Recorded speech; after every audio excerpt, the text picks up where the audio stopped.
তো বন্ধুরা, শ্রী গোবিন্দ নার্সারিতে প্লুমেরিয়া বা কাঠগোলাপ এর ভ্যারাইটি তো অনেক পাবেন, কিন্তু একটা নতুন টাইপের মার্কেটে সচরাচর দেখা যায় না বা সবার কাছে তো থাকেও না। দেখুন, এটার পাতাটা কিন্তু পুরো হলুদ। এই প্লুমেরিয়া বা কাঠগোলাপ, কাঠচাপা আর হলুদ, আর ফুলও কিন্তু সেন্টেড আছে, তাই তো? তো ফুলটাও দেখুন এখানে সুগন্ধ, একদম খুব সুগন্ধযুক্ত, তাই তো? তো সুগন্ধযুক্ত মানে হেভি সেন্টেড। হেভি সেন্টেড কি ওটা? আচ্ছা, হাইলি সেন্টেড, ফ্র্যাগন্যান্ট। তো এইরকম হলুদ রঙের মতো মোটামুটি কাঠচাপা, আর এটা কিন্তু বেশ বড় সাইজের। গাছের গোড়াটা দেখাই। হ্যাঁ, এটা একটা, এই গোড়াটাকে দেখুন। আর এখানে দেখুন, এখানে সব দুটো দুটো আবার 5 ফুট হয়ে যাবে।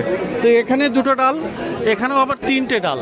তো এই ধরনের মোটামুটি ঝাঁকড়া গাছ বলা যায়, আর বেশ বড় সাইজের, প্রায় দেখুন আপনার বিবেকের গলা অবধি। তো কেমন দাম পড়বে এটা?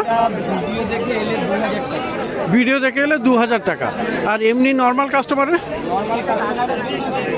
দাম তো বেশি বলা হবে, হ্যাঁ কম সম করবো, মোটামুটি বার্গেনিং একটু দরদাম করতে হবে। বলে ভিডিও দেখেছি তাকে আর তাহলে বাড়িয়ে বলবো।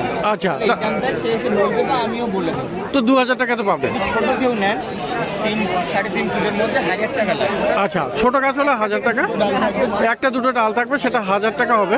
আর এই ধরনের বড় গাছ, এটা মোটামুটি আমার চ্যানেল দেখে এসে গ্রিন গার্ডেন বলবেন, 2000 টাকায় এটা করে দেবে মোটামুটি। তো শ্রী গোবিন্দ নার্সারিতে এই গাছটা আপনি পেয়ে যাবেন।